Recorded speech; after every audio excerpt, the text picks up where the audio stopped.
नमस्कार, स्वागत है आप सभी का जनसत्य न्यूज पर। मैं हूं आपके साथ अनु सिंह।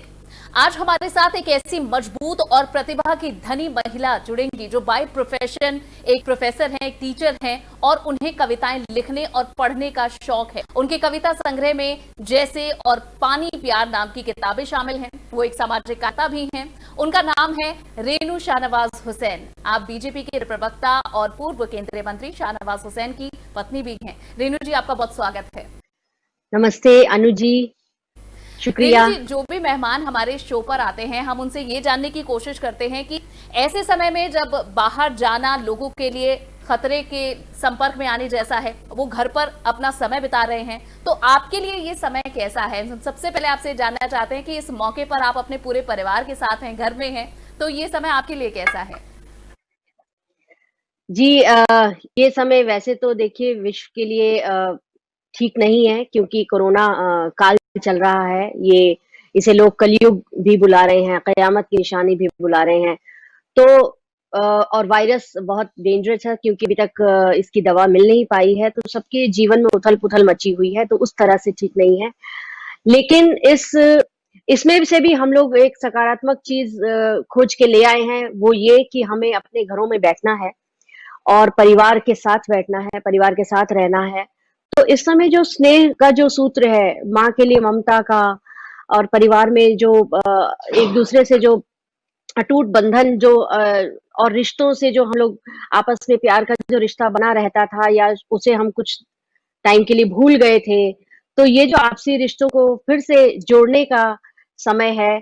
मैं इसे इस तरह से ही लेती हूँ कि घर में परिवार के साथ पिता बच्चों को समय दें, माँ अपने बच्चों को समय दे, पूरे घर को समय दें, अच्छे पकवान बनाएँ और और जो भी जिस तरीके जो टैलेंट है वो बाहर निकल के आएँ, वो कुछ ना कुछ नया करें। बच्चे भी उसी तरह से अपना जो समय का सदुपयोग करें, बजाए इसके इससे कि वो पहले निराशा वक्त में मिला था ये जब समय शाहनवाज निकालें। जी घर पर ही थे, बच्चे भी घर पर थे और आप भी घर पर थी, क्योंकि आप भी टीचिंग में हैं, आप बच्चों को पढ़ाने जाती हैं, तो आप भी बिजी रहती हैं। तो कब जी, ऐसा आखिरी बार जी। हुआ था जब आप सब लोग इतने दिनों के लिए साथ थे?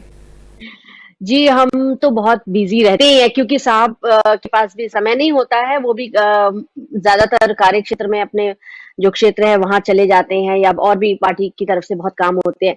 और मेरा भी स्कूल जाना प्रतिदिन का यही हमारा होता है, लेकिन समर वेकेशन जब आती है, आजकल वैसे टीचर के लिए गर्मी छुट्टी भी ज़्यादा नहीं होती है, मेरे ख्याल 15-20 दिन ही मिल पाते हैं।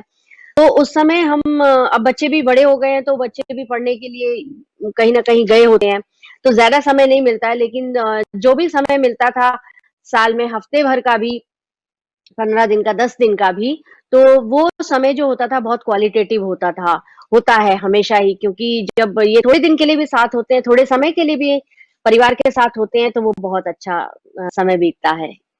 लेकिन क्योंकि अभी ठीक है, अभी जी, एक लंबा समय मिला। अभी कैसा घर में माहौल है उसके बारे में हमने बात कर ली, लेकिन आप एक कवित्री हैं और आपसे हम ये ना जाने कि आप शब्दों के जरिए अपनी भावनाओं को कैसे बयां करेंगी, तो ये थोड़ा अनफेयर हो जाएगा। तो सबसे पहले आप जरा अपने एक कवित्री के अंदाज में हमें बताइए इस वक्त के बारे में।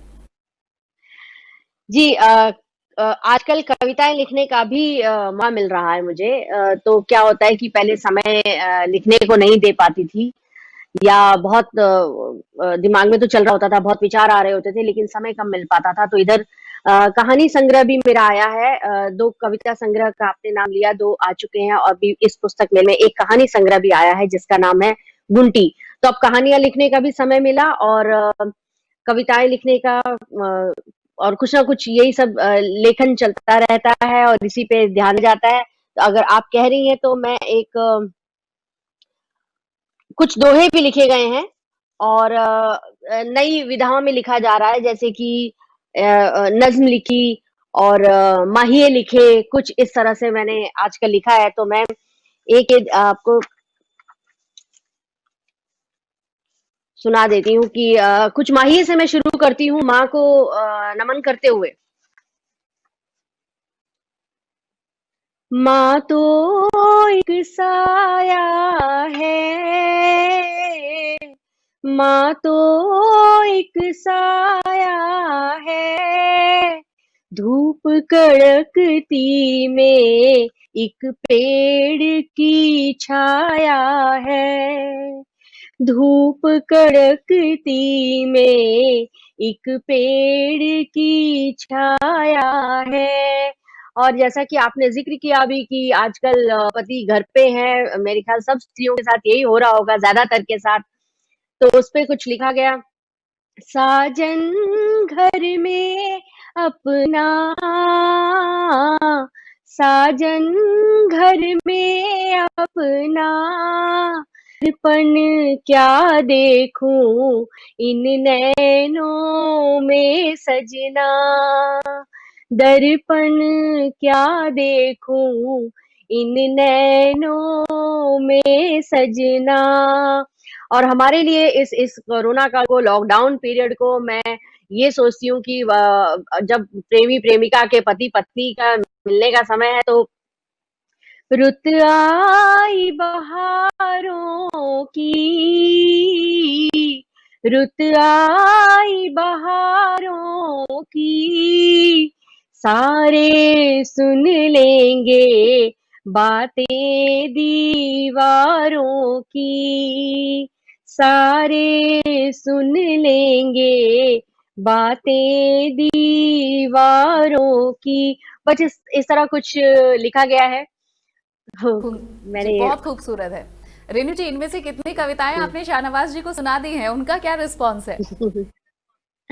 वो आजकल शुक्र है कि आजकल वो रोज सुन लेते हैं, क्योंकि बहुत समय बीत जाता था, मैं उन्हें सुना भी नहीं पाती थी और वो खुद ही इतने बिजी होते थे, तो मैं उन्हें बताती रहती थी कि मैंने लिखा है, मैं बताऊं, तो कहते थे कि अभी अच्छा, हाँ बहुत अच्छा होगा, तुमने लिखा है बहुत अच्छा होगा। तो अभी क्या होता है, अब मैं कुछ प्रैक्टिस कर रही होती हूँ या सुना रही होती हूँ तो वो सुन लेते हैं, कहते हैं हाँ सही है। तो मैंने कहा आपने तो कभी सुना ही नहीं, तो अब सुनिए बैठ के।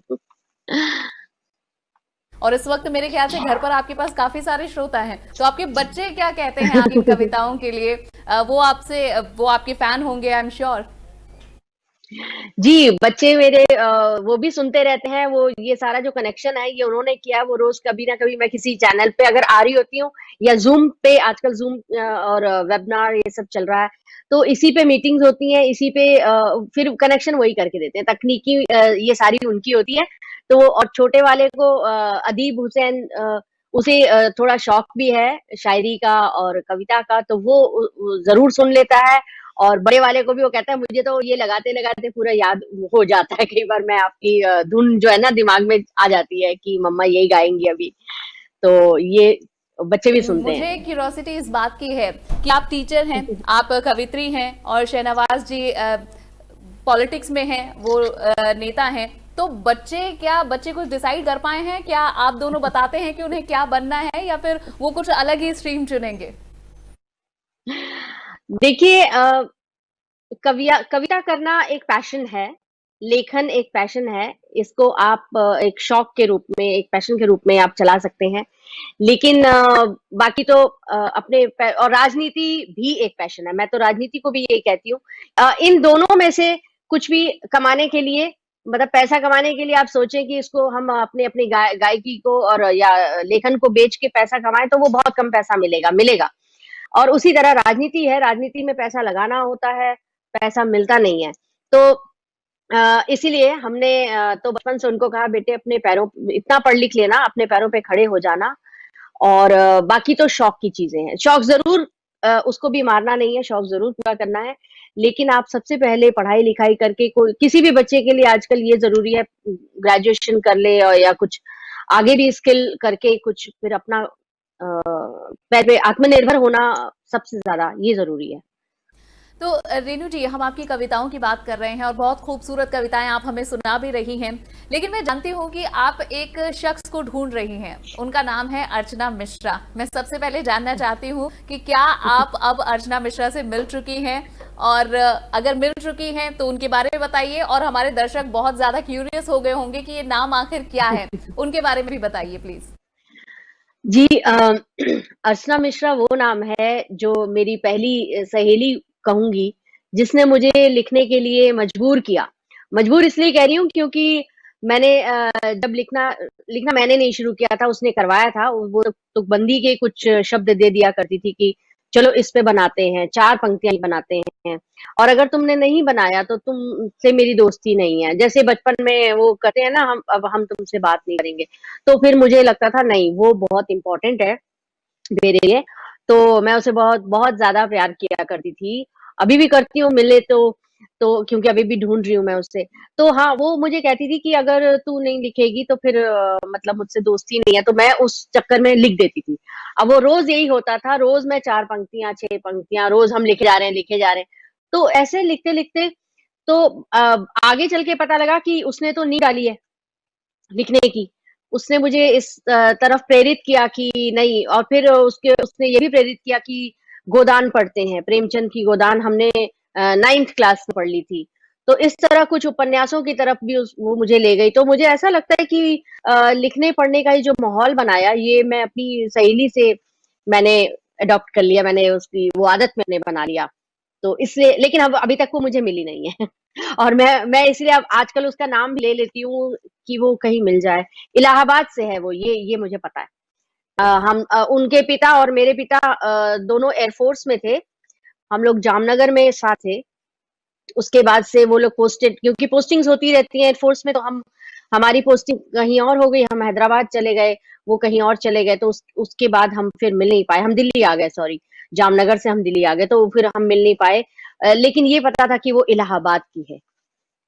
ये वी अब विश कि वो आपको बहुत जल्द मिल जाएं, और जो कुछ बातें आप जी, कहना चाहती हैं, और आई गेस आप उन्हें थैंक्स कहना चाहती हैं, तो वो आप जरूर कह पाएं। जी, इसके अलावा जी, रेनू जी, अगर मैं आपकी प्रोफेशन पर आऊं, आप एक गवर्नमेंट स्कूल में टीचर हैं, और एक जी, टीचर की जॉब जो होती है वो बहुत ज्यादा नोबल होती है। सिर्फ बच्चों को पढ़ाना ही नहीं, बल्कि उनकी कैरेक्टर बिल्डिंग भी बहुत ज्यादा अहमियत रखती है। तो आपने ये बिल्कुल। प्रोफेशन क्यों चुना? सिर्फ इस वजह से कि पहले कहा जाता था लड़कियों के लिए कि आपके लिए टीचिंग प्रोफेशन सबसे अच्छा है, इस वजह से, या फिर आप वाकई बच्चों को पढ़ाना चाहती थी और आपको अच्छा लगता है बच्चों को पढ़ाना सिखाना? जी, अच्छा लगता ही है ऑब्वियसली। बचपन में तो बहुत सारे सपने होते हैं कि हम बड़े होके ये बनेंगे, वो बनेंगे। तो बहुत बचपन का एक सपना था। पहले मैं कहा करती थी अपने घर में, मैं तो एयर होस्टेस बनूँगी। क्योंकि पापा एयर फोर्स में थे ना, तो मुझे लगता था हाँ, मेरे डैडी एयर फोर्स में ना, तो मैं तो एयर होस्टेस बन सकती हूँ। तो मुझे लगता था ये मैं करूँगी। फिर बड़े होते-होते जब हम पढ़ने लगे, तो फिर मुझे ऐसा लगता था नहीं, मुझे मुझे तो आईएएस की परीक्षा पास करनी है, अब मैं तो वो भी कर सकती हूँ। तो ऐसे करते-करते हम करते ही रहते थे, और फिर एग्ज़ाम्स देते रहते थे। फिर लगा कि नहीं, अपने पैरों पे ये एक वो था कि लक्ष्य अपने पैरों पे खड़े होना ही है, अपने बल पे हमें नौकरी करनी है। मेरे फ़ादर ने इतना ज़रूर हमें ये सिखा दिया था कि बेटा, आप अपने पैरों पे खड़े हो जाओ, यही हमारी तरफ से आपकी शादी को या दहेज कह लीजिए या पिता की तरफ से गिफ्ट कह लीजिए। मेरे मेरे माता-पिता कभी हमारे लिए, हमने बचपन से देखा, पैसे जमा नहीं करते थे। पहले माँ-बाप होता था ना कि लड़की है तो मतलब पैसे जमा करो, उनकी शादी की जाएगी, तो देना तो पड़ेगा ही। तो ऐसा एक एक आम धारणा है भारतीय परिवार की। लेकिन मेरे माता-पिता ने, मेरी मम्मी ने कभी पैसे नहीं जमा किए। मेरी नानी भी उनको डाँटती थी कि भई बेटियाँ हैं तुम, हम लोग 2 बहनें थी, तो कि उनके लिए पैसे जमा करो, बड़े होके इनकी शादी करनी है। तो मेरी मम्मी कहती थी नहीं, ये अपने आप मतलब अपने पैर पे खड़ी हो जाएँगी और यही हम इन्हें देंगे। मेरे फादर कहा करते थे कि शिक्षा दे रहा हूँ मैं, जो एजुकेशन मैं दे रहा हूँ, मैं इन्हें पढ़ा-लिखा रहा हूँ, और डिग्री अगर ये हासिल कर ले तो ये है हमारी तरफ से उनको एक जो संस्कार दे रहे हैं, और जो दहेज जो भी समझ लें, ये वो है गिफ्ट हमारी तरफ से। तो मुझे लगता है कि ये बहुत अच्छा उन्होंने किया, और ये अच्छा कदम था। उस टाइम में हमें मतलब दहेज का कोई जैसे होता है कि दहेज भी एक चीज़ है, कोई मुझसे पूछे कि कैसे क्या हुआ? तो मतलब मैं इस बारे में बहुत सौभाग्यशाली हूँ कि बहुत आराम से केवल शिक्षा के बल पे। तो फिर करते-करते हो गया कि फिर मेरे पिता ने कहा ये जो इंटरव्यू मैं देती रहती थी, और एसएससी की परीक्षाएँ देती थी, बैंक की परीक्षा, बहुत सारे एग्ज़ाम्स होते थे, वो सब देती रहती थी, और मेरे फादर हमेशा मेरे साथ खड़े होते थे। यहाँ एग्ज़ाम दिलाना है, यहाँ दिलाना है, और फिर करते-करते ये हो गया क्लियर। तो और फिर टीचिंग का भी शौक था मुझे, तो मैं सोचती थी कहीं भी जॉब मिलनी चाहिए, सबसे पहला मोटिव ये है। तो टीचिंग की मिली तो मैं बहुत मुझे अच्छा लगा। फिर इसी को कंटिन्यू किया। तो अभी आप फिर अपने स्टूडेंट से कनेक्टेड हैं कि आप भी उन्हें क्लासेस दे रही हैं, घर पर आपके भी बच्चे हैं और हाँ, आपको भी बाकी अपने क्लास के जी। बच्चों का भी मेरे ख्याल से ध्यान रखना होता होगा, तो आप वो जी, कैसे जी, मैनेज जी, कर जी। रही हैं इस वक्त? जी अभी ऑनलाइन क्लासेस चल रही हैं और मैं अपने बच्चों से शुरू से आज तक कनेक्शन में ही हूँ। मुझे तो बच्चे ऐसे मिले हैं जो अब उनकी शादियाँ हो गई और जो वो मुझे आके बोलते हैं मैम हम 3rd क्लास में थे, जब हम 3rd क्लास में थे आप अनमैरिड थी और आप हमारी मैम थी, हमारी क्लास टीचर थी। तो मैंने कहा अरे वाह! पूरा ग्रुप बन गया। तो इस तरह से वो बच्चे मुझसे बहुत जुड़े रहते हैं और हम सच में पढ़ाने के माध्यम से उनकी ज़िंदगियों में भी झाँकते हैं। क्योंकि हमें वो देखना होता है कि वो बच्चा क्या जिस बैकग्राउंड से आ रहा है, क्या वो सुरक्षित है, वो ठीक है या उसे किसी तरह की प्रॉब्लम तो नहीं। इमोशनली भी वो उसे सुरक्षा मिलनी चाहिए, मेंटली वो ठीक होना चाहिए और बाकी तो हम शिक्षा देते रहते हैं, बेटा फिजिकल भी फिट रहना है, ठीक रहना है, पढ़ाई में भी ठीक रहना है। तो और गवर्नमेंट स्कूल में मैं पढ़ाती हूँ, इसलिए हमारे जो बच्चे आते हैं वो सबसे लोअर क्लास से आते हैं क्योंकि वो लेबर के बच्चे भी होते हैं और काम करने वालों के बच्चे होते हैं। तो वो उन्हें घर में ट्यूशन पढ़ाने के लिए कोई नहीं होता है, उनके पास इतने साधन नहीं है कि वो ट्यूशन्स भी करें या उनके माँ-बाप भी पढ़े-लिखे हों, उनके पास ये भी साधन नहीं है। तो हमारे पास जितना समय होता है हम टीचर्स के पास अगर 40 मिनट का पीरियड है इंग्लिश का मेरा तो केवल मुझे लगता है अभी ये इंग्लिश इतनी 40 मिनट ही सुन रहा है या 35 मिनट सुन रहा है क्योंकि उसके बाद इसे कोई नहीं बताने वाला। घर में जाके भी ये नहीं कौन बताएगा इसे। तो उस समय हमें उनके साथ ऐसा केवल टीचिंग नहीं करनी होती, हमें उन्हें बहुत कुछ सिखा देना होता है। मुझे लगता है उसी टाइम में हम संस्कार भी सिखा दें, कैसे जीवन के भी पाठ पढ़ा दें कि वो हमें मालूम है कि वो बहुत ही इकोनॉमिकली बहुत पीछे है।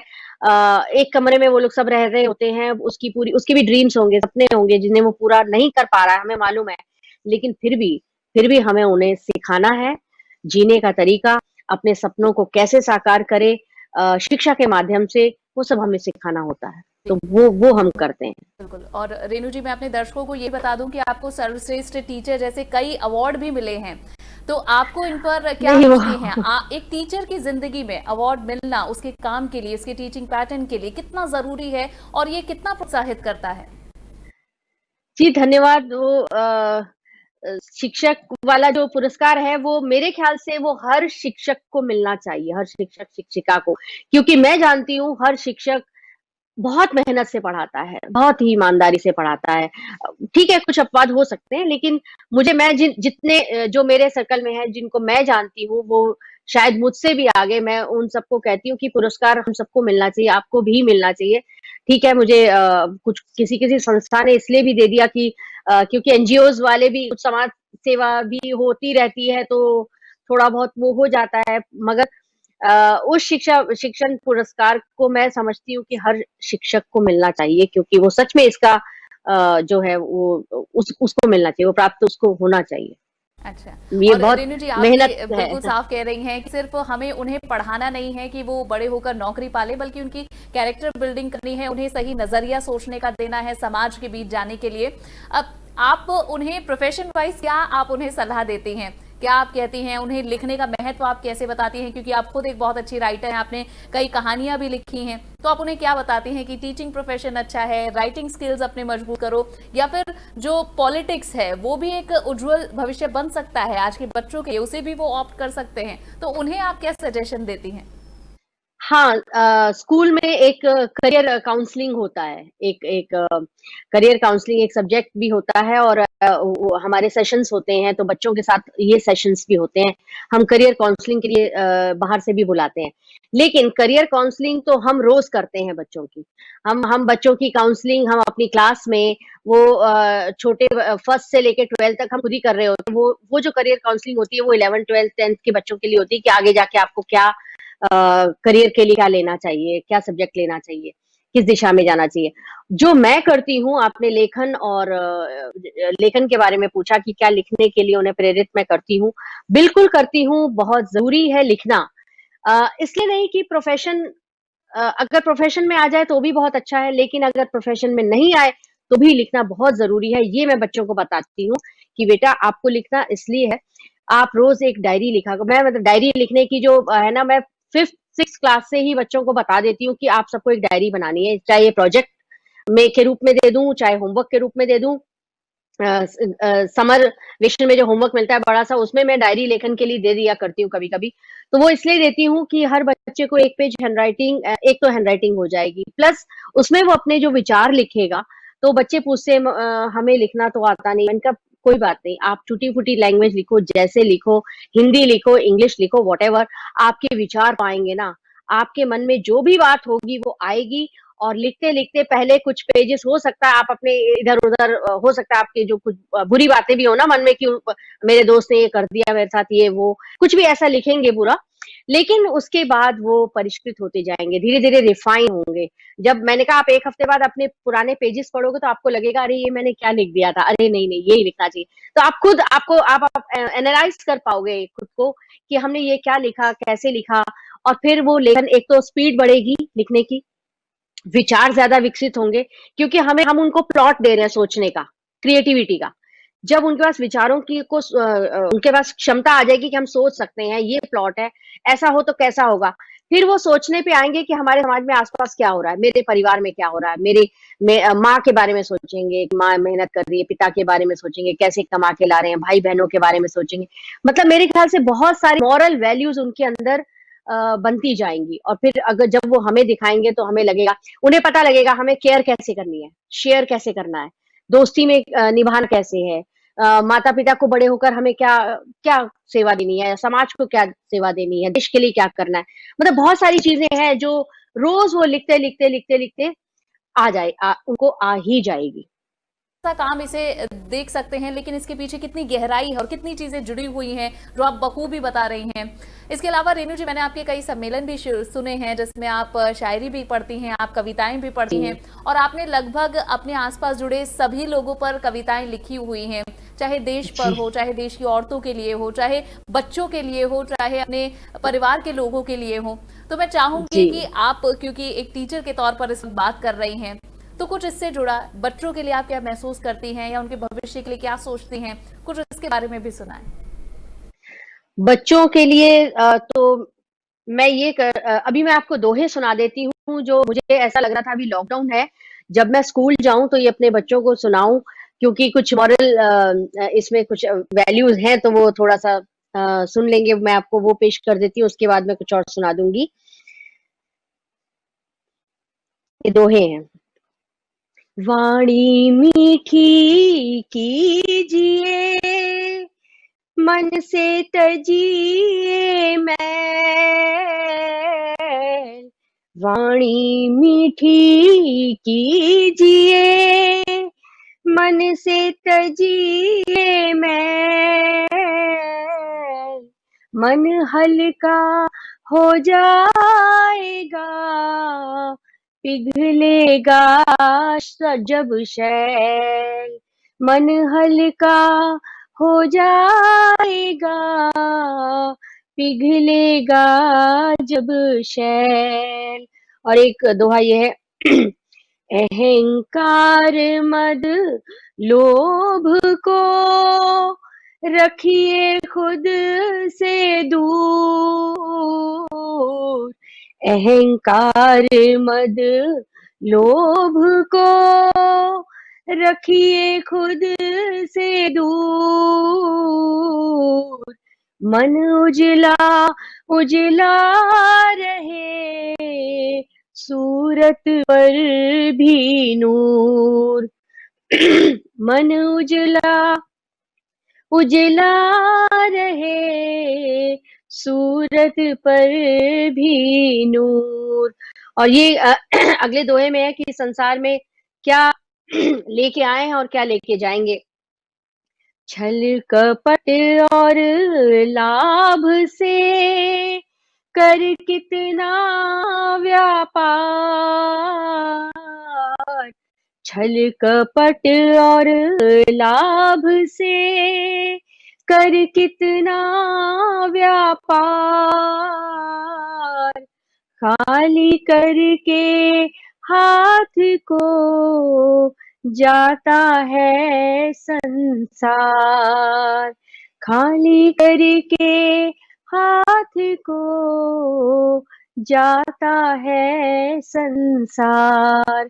तो ये कुछ दोहे सुना दिया आपको। के लिए नहीं बल्कि बड़ों को भी इससे सीख और जो संदेश इसके पीछे छुपा है वो समझने की जरूरत है। जी, जी, रेणु धन्यवाद। जी, अगर तो मैं आगे बढ़ूं और बात करूं, जब जब बात होती है राजनीति में, आखिर कौन से, जब भी प्यार की बात होती है या फिर जब हम और किसी मौके पर बात करते हैं कुछ अच्छी जोड़ियों की, खूबसूरत जोड़ियों की, तो आपका और शहनवाज जी का नाम जरूर आता है, ये आपको भी पता होगा। तो मैं थोड़ा जानना चाहूंगी आपके बारे में, कैसे आप दोनों मिले। हालांकि बहुत सारे दर्शक हमारे जानते होंगे कि आप दोनों की मुलाकात कैसे हुई, कैसा आपका इतना लंबा सफर रहा, लेकिन फिर भी मैं चाहूंगी कि कुछ बताएं आप अपनी इस पूरी जर्नी के बारे में। पूरी जर्नी तो खैर पूरी वो फ़िल्म बन जाएगी, लेकिन उसका मैं एक स्टार्टिंग पॉइंट बता देती हूँ। वैसे अब ज़्यादा ज़िक्र इसलिए नहीं करती क्योंकि बच्चे बड़े हो गए हैं और ये बच्चों का समय है, तो बच्चे कहेंगे अभी तो मतलब ये अपने में ही लगे हुए हैं। तो खैर आती हैं। हम लोग हम लोग बस में मिले। ये गूगल पे है पूरी स्टोरी। और बस में मिले और हम दोनों स्टूडेंट्स ही थे और वो कॉलेज में थे, मैं स्कूल में थी। तो इस तरह डेली दोस्ती दोस्ती से प्यार में बदल गई। और फिर ये लंबा सफर था। 9 इयर्स की कोर्टशिप थी हमारी और फिर उसके बाद शादी हुई।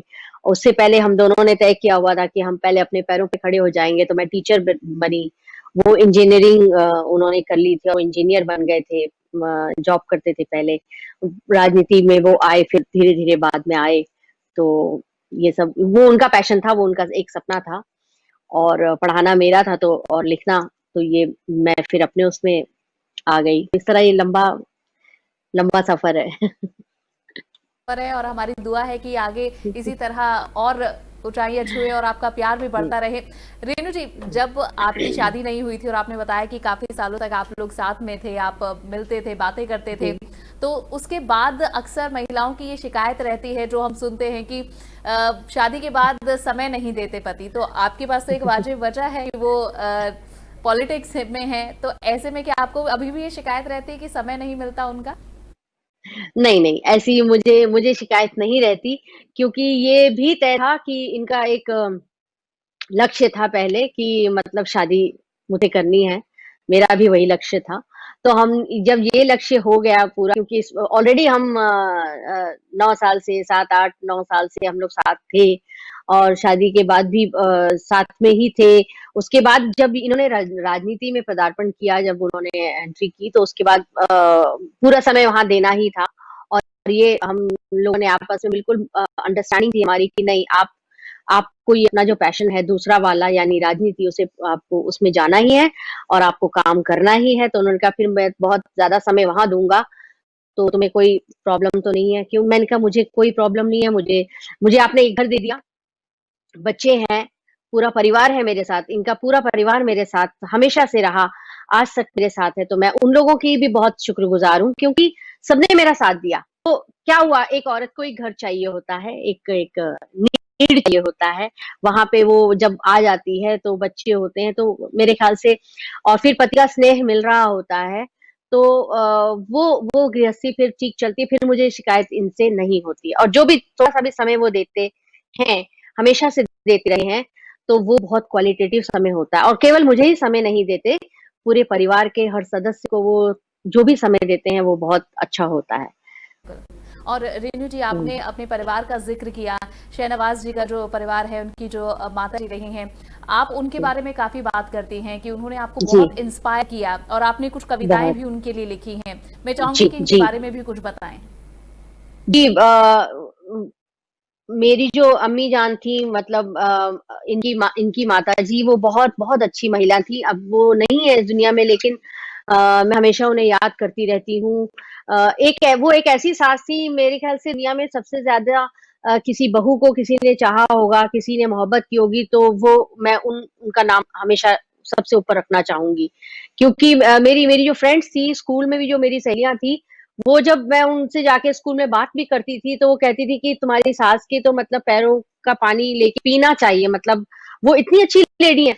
मतलब मैं स्कूल से आती थी, वो एकदम सब चीज़ें मेरे लिए तैयार करके रखती थी और मुझे मतलब उनके होने तक और उनके होने के बाद भी मेरी ननद ने भी मुझे कभी किचन में घुसने ही नहीं दिया। मतलब आप ये सोच सकती हैं कि कोई महिला ऐसा कहे कि उसे खाना बनाने के लिए नहीं दिया जाता था। मतलब कि नहीं, क्यों? क्योंकि तुम भई स्कूल से आ रही हो ना, थक गई हो, तो तुम आराम करो। तुम बच्चों को देख लो, आराम करो, तुम्हें इस किचन में बिल्कुल काम नहीं करना है। ऐसा मेरी सास ने पूरा मतलब पूरे घर को इंस्ट्रक्शन रखा था कि नहीं, मेरी बहू तो काम करती है। बड़े गर्व के साथ वो कहती थी कि ये टीचर है, और कहती थी और पढ़ो, तुम एमए भी करो। मैंने शादी के बाद ट्रिपल एमए किया। 3 बार मैंने एमए कर लिया, 2 बार हिंदी में, 1 बार इंग्लिश में। तो वो इस चीज़ के लिए वो बहुत खुश होती थी। हाँ बेटा, पढ़ती रहो, पढ़ती रहो। मेरे मेरे ससुर साहब भी ऐसे थे, वो कहते थे बेटा खूब पढ़ो। वो भी टीचर थे। तो वो कहते थे कि इनको अपना काम करने दो, और तुम जो है बहुत, मतलब मैं ऐसे रहती थी जैसे एक बेटी या एक शहजादी की तरह कोई रहता है ना, उनके। जबकि हम लोग बहुत ही मिडिल क्लास से उठे हैं। 2 कमरों के फ्लैट में भी मैं रही हूँ, और वहां पर भी मुझे ऐसा महसूस होता था कि मैं एक शहजादी हूँ। मतलब मेरी माँ मुझे ज्यादा सिखाती थी कि बेटा काम कर ले, ये कर वो कर, पूरे किचन का काम, घर का काम। मैं पूरा वहां बहुत काम करती थी। और जैसे ही मैं ससुराल में आई, मैंने एकदम काम बिल्कुल, मुझे किसी ने काम ही नहीं करने दिया। मैं आराम से बैठ जाती थी। तो बहुत तो मैंने बहुत ऊपर वाले का बहुत शुक्रिया है, ईश्वर की कृपा है कि मैंने ऐसे सास ससुर, ऐसी सास पाई। तो उनके लिए मैंने लिखा ही है। उनके जाने के बाद मैं उनके बच्चों को कहती हूँ कि आप लोगों को इतना दुख नहीं हुआ होगा जितना मुझे हुआ है, क्योंकि मैंने अपनी माँ खो दी है। और तो आज उस घर में, जिस घर में मैं गई, और उस घर में मुझे मेरी अम्मी जान मिली थी, वो घर कैसा है, तो उस उन पे मैं चंद पंक्तियां जरूर सुना देना चाहती हूँ। इसका शीर्षक है अम्मी जान। उस घर में हम नहीं रहते, एक औरत रहती है। उस घर में हम नहीं रहते, एक औरत रहती है। महकता है आंगन, एक खुशबू रहती है। दर दीवार झाड़ फानूस, पर्दे जीना दालान, बरामदे संदूक और अलमारियां। दर दीवार झाड़ फानूस, पर्दे जीना दालान, बरामदे संदूक और अलमारियां जिंदा रहते हैं। एक दुआ रहती है। उस घर में हम नहीं रहते, एक औरत रहती है। गर्दिशों की आंधियों में, झकझोर तूफानों में, गिरती बिजलियों में या तेज हवाओं में, उसकी मजार पर दिए जलते हैं। एक रोशनी रहती है। उस घर में हम नहीं रहते, एक औरत रहती है। और उनका उनका जो घर था, सुकून की सांस लेने को, चंद लम्हे पनाह लेने को, उसकी ठंडी देहरी पर जब मुसाफिर रुकते हैं, अपने आंचल से हवा करती है, वो सरमाया रहती है। उस घर में हम नहीं रहते, एक औरत रहती है। और उनका तस्करा कुछ इस तरह मैं करती हूँ। लबों पे आयत, पाकीज़ाए सीरत, दस्ते दुआएं, पोशीदाए दुनिया। लबों पे आयत, पाकीज़ाए सीरत, दस्ते दुआएं, पोशीदाए दुनिया। इबादत में मशगूल वहां एक बुजुर्ग रहती है। उस घर में हम नहीं रहते, एक औरत रहती है। और वो किस तरह हमारे साथ रहती है, दर्द और मायूसियों को हंस के फना करती है। वो अकीदत हमारी, उसके करम की मौजूदगी उस घर में रहती है। उस घर में हम नहीं रहते, एक औरत रहती है। हमारी पेशानी पे चमकती एक किस्मत रहती है। उस घर में हम नहीं रहते, एक औरत रहती है। तो ये मैंने अपनी सासू बहुत माँ पे खूबसूरत। लिखा कुछ। रेणु जी, कुछ चंद शब्दों में आपने बहुत बड़ी बात कह दी है, और जो आप महसूस करती हैं उनके लिए वो झलकता है इन शब्दों में। पूरी बातचीत के लिए आपने बहुत लंबा समय हमें दिया है। जनसत्य न्यूज से जुड़ने के लिए आपका बहुत बहुत शुक्रिया। तो ये थी रेणु शेरनवाज हुसैन, जिन्होंने किस तरह से अब जिंदगी में प्यार से लेकर अपने करियर में एक नया आयाम छूने की कोशिश की है, और बहुत लोगों को, बहुत महिलाओं को खास तौर पर ये प्रेरित करती हैं। फिलहाल के लिए बस इतना ही। ये वीडियो आपको पसंद आए तो इसे लाइक और शेयर जरूर करें, और हमारे चैनल को सब्सक्राइब करना ना भूलें। नमस्कार।